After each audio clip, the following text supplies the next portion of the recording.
Bonjour les humains, nous sommes le matin du 12 mars 2025, 5 heures du mat. Pouf.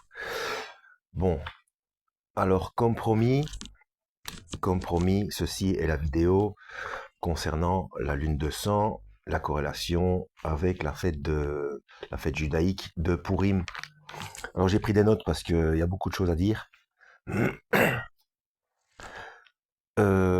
Dans quoi je vais mettre cette vidéo dans évidence versus scepticisme, je pense. Donc la playlist évidence versus scepticisme que je mettrai en description. Et je vais peut-être la rajouter, je ne sais pas encore dans quoi. Bref, on verra.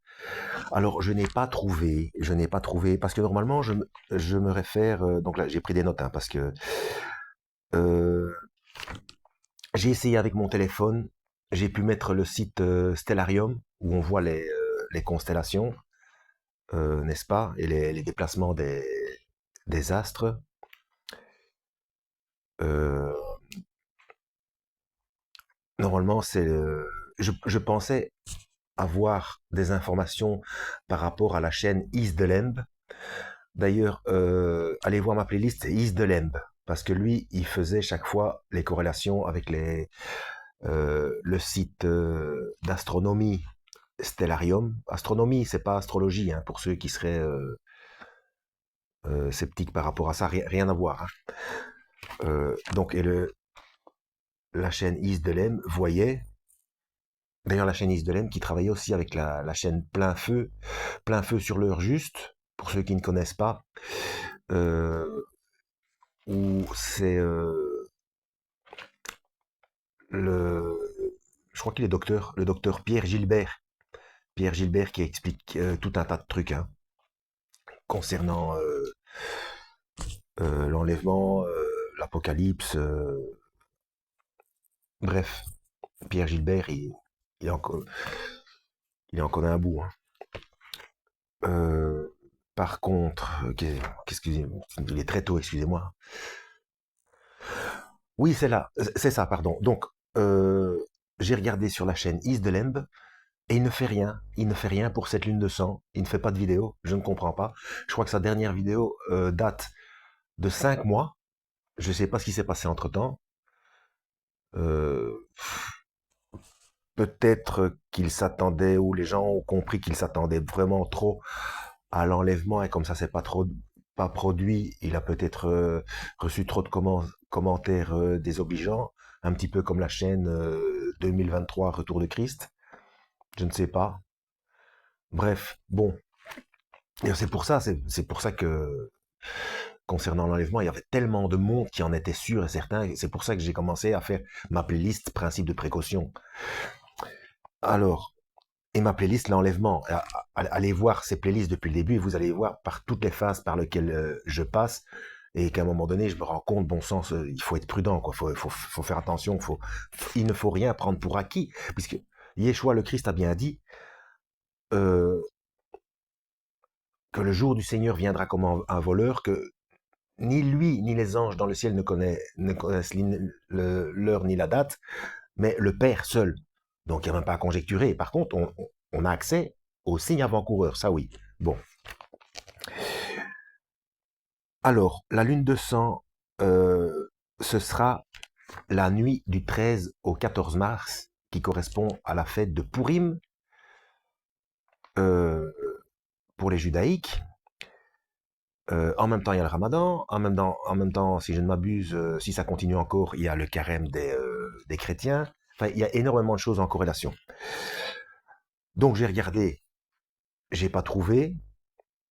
Par contre, toutes les vidéos que j'ai trouvées sur la lune de sang, c'est en astrologie, et c'est extraordinaire. Il y a beaucoup de signes, pardon, qui vont recevoir des bénédictions d'argent, et voilà, Mammon, le dieu Mammon, voilà quoi. Donc au niveau astrologique, c'est catastrophique, hein. Bon, bref.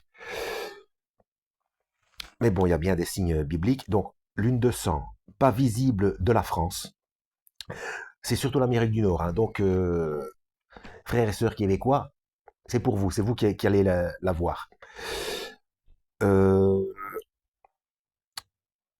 oui, alors, une lune de sang, normalement, d'ailleurs c'est expliqué, pardon, c'est une question d'éclipse lunaire, mais selon, quand la position est particulière, eh bien c'est la réflexion, le filtrage avec l'atmosphère terrestre qui la fait paraître rouge. Voilà. Sauf que, sauf que, il y a autre chose dont on ne parle jamais et que moi j'ai déjà expliqué et que j'ai prouvé en vidéo. Donc une vidéo que je mettrai en description, hein. C'est-à-dire qu'on a découvert un phénomène de rouille sur la Lune. Mais pour qu'il y ait de la rouille, il faut deux choses. Il faut de l'eau et de l'oxygène. Sinon, enfin, il faut du fer et de l'oxygène. Sinon, il n'y a pas oxydation, il n'y a pas de rouille. Et apparemment, la Lune est en train de rouiller. C'est pour ça qu'elle devient de plus en plus rouge, mais d'un rouge qu'on ne peut pas voir d'ici, justement à cause de notre atmosphère. Mais sinon, la Lune de sang, comme on en parle, euh, le phénomène est bien dû à la réflexion de la lumière par notre atmosphère, hein. Voilà. Donc la preuve que la Lune devient véritablement rouge, je mettrai cette vidéo en description, hein. C'est dans ma playlist quelque part, évidence versus scepticisme, hein. Donc, alors ce qui est intéressant à savoir, c'est que la Lune de sang, il y en a eu 5 depuis 1900, et celle-ci c'est la 6e. Et devinez quand va se produire la 7e, en 2033. 33, l'âge du Christ à sa mort. Donc, alors ceux qui sont sûrs et certains de l'enlèvement, enfin qui mettent une date sur l'enlèvement, attention, c'est probable, etc. Attention, personne ne connaît ni le jour ni l'heure, ni même les anges dans le ciel, ni même le Fils, mais le Père seul. Donc, relax, hein. Mais bon, c'est la 6e cette fois-ci, et la 7e c'est 2033. Voilà, et de 2025 à 2033, donc il y a 8 ans, 8, le chiffre du Seigneur. Alors, donc 14 mars 2025, c'est la 6e, voilà. Sur le site Stellarium, Lune en... Ah oui, c'est ça que j'avais vu, parce que moi j'avais mis le site Stellarium sur mon téléphone, mais je peux pas choisir les progressions. Voilà, je peux pas choisir la progression avec les dates et les heures. Je n'ai le visu que de l'instant T. Peut-être que vous, avec votre ordinateur, vous pouvez avoir la progression sur le site Stellarium, hein. Moi, je ne peux pas le faire. Mais ce que j'ai remarqué déjà aujourd'hui, donc demain, donc à partir du soir du 13, donc la nuit du 13 au 14, qui correspond à la fête du Purim. La fête du Purim commencera demain soir le 13, jusqu'au soir du 14. Oui, peut-être que vous verrez des choses encore plus précises, hein. Moi, ce que j'ai remarqué, c'est que la Lune se trouve juste en dessous de la gueule de la constellation du Lion, qui lui, le Lion, est juste au-dessus de la Vierge, et qui, elle, est juste au-dessus, avec ses pieds, du serpent. Vous vous souvenez la Genèse? Tu lui écris, quand il dit à la femme, quand Yahweh dit à la femme, tu lui écraseras le talon.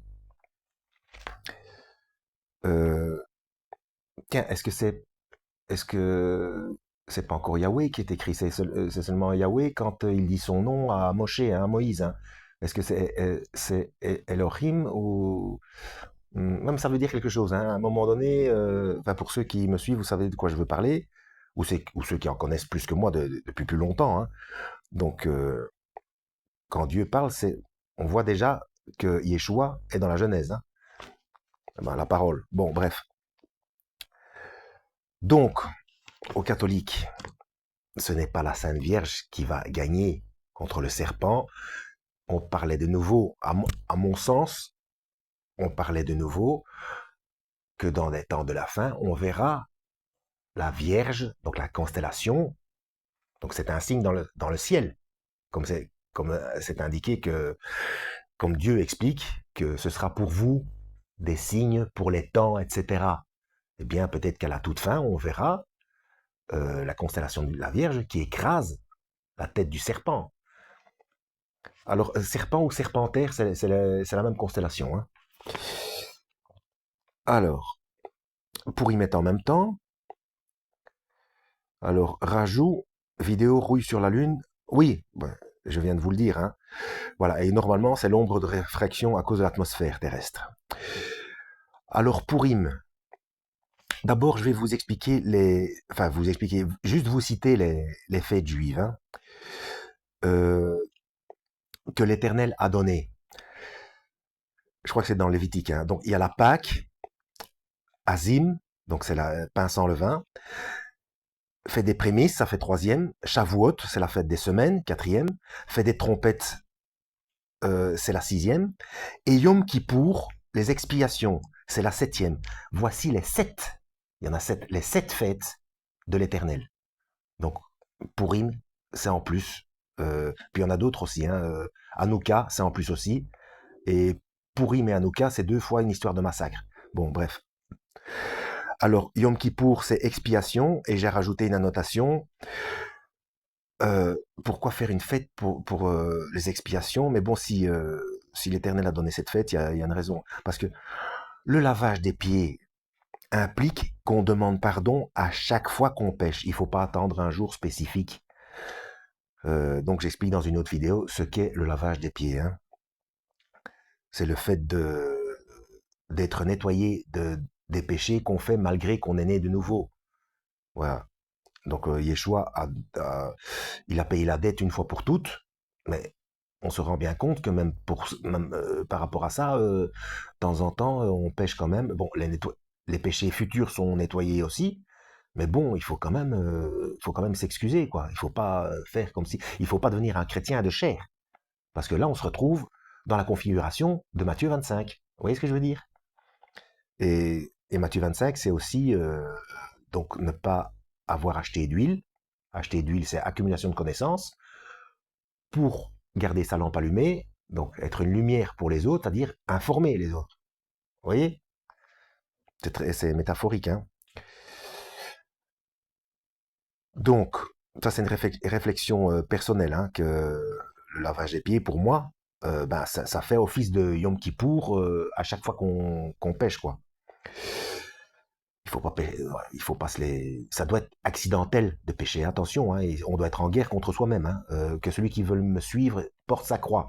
Porter sa croix en suivant le Christ, c'est être en guerre contre soi-même. Voilà.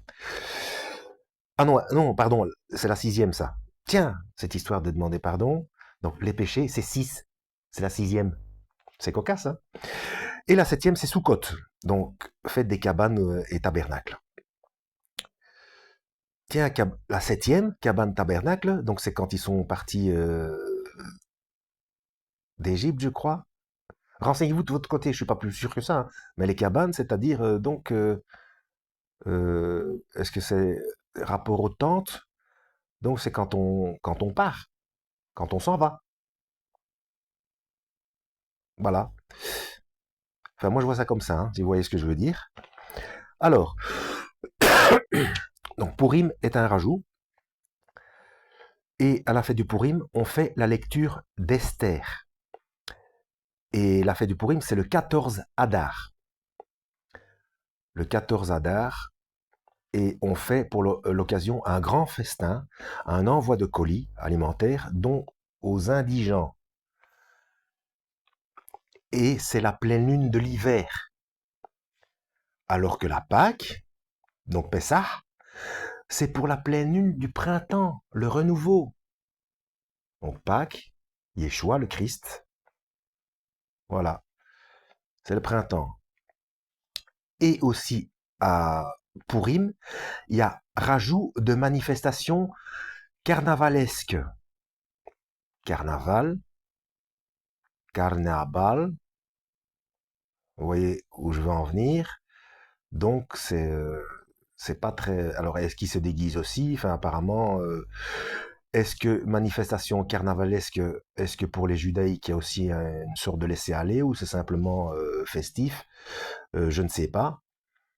Mais bref, c'est quelque chose qui a été rajouté par rapport au fête de l'Éternel. Donc, et en plus, Pourim, vous savez ce que ça veut dire, Pourim?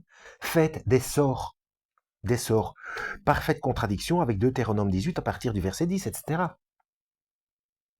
Donc, vous voyez, ça va pas. Hein.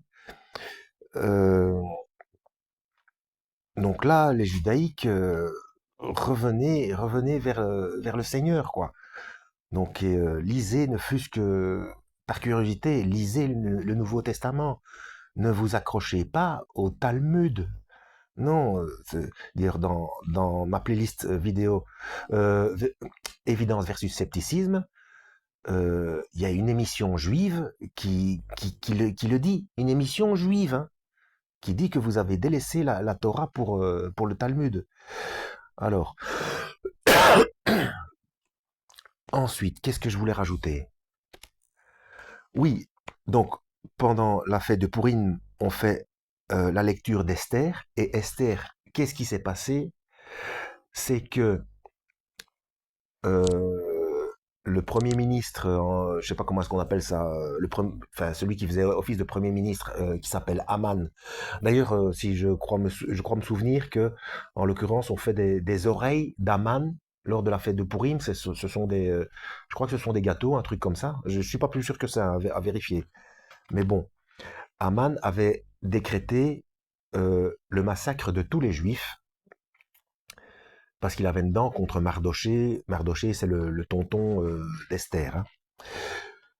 Euh, et donc, euh, ce complot a réussi à être déjoué et Esther a demandé au roi Assuérus euh, le massacre de tous ceux qui étaient... euh, enfin, l'inversion du massacre, en fait, pour sauver les Juifs. Enfin, pour sauver les Juifs, c'est-à-dire les Juifs... Ah, lisez vous-même je veux pas dire de bêtises, donc lisez vous-même le livre d'Esther. Enfin bref, c'est une vengeance parce que je crois que de toute façon, les Juifs étaient déjà sauvés et que Esther a quand même demandé. Si c'est ça, parce que ça s'est passé en deux fois. Ça s'est passé en deux fois. C'est que Assuérus a dit à Esther tout ce que tu m'en demanderas, je te l'accorderai.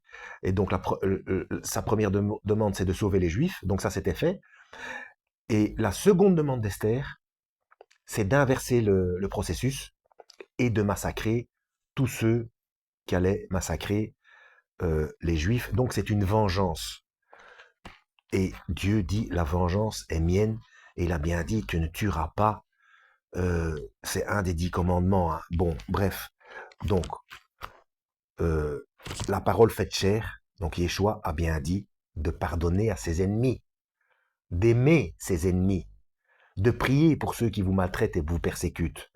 Donc c'est le rappel que Yeshua fait aux pharisiens et c'est pour ça qu'il se fait mal voir des docteurs de la loi euh, de, de son vivant, de l'époque de son vivant charnel, physique, on va dire.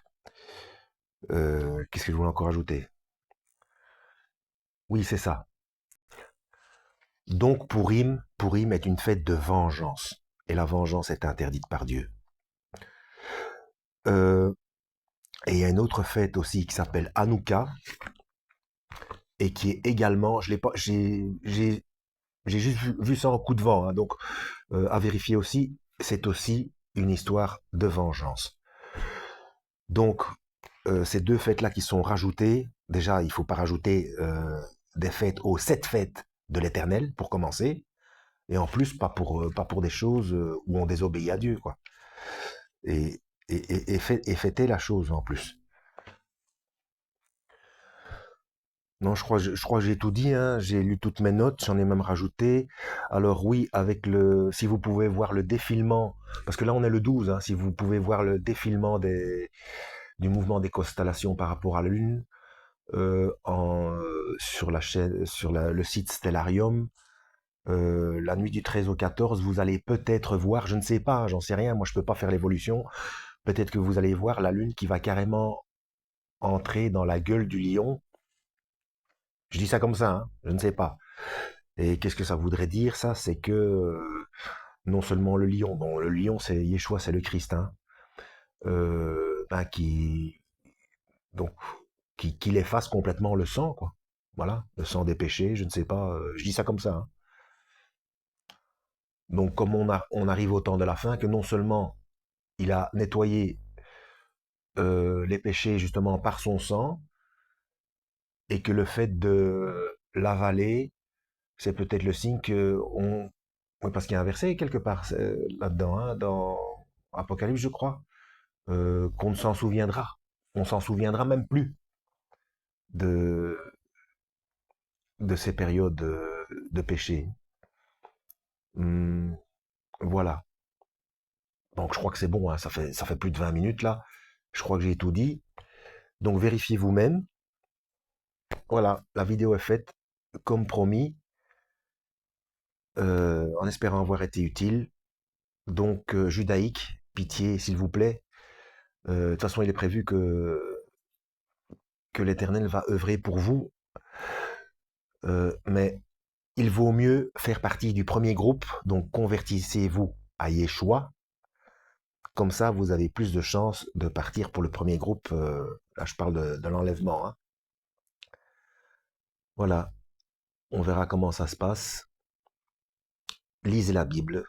Ne vous attendez pas à une date quelconque. Il faut veiller, suivre les instructions du Christ. Il faut veiller, c'est tout, et faire le boulot d'information pour essayer d'amener des âmes à Christ. Voilà. Que Yahweh vous guide.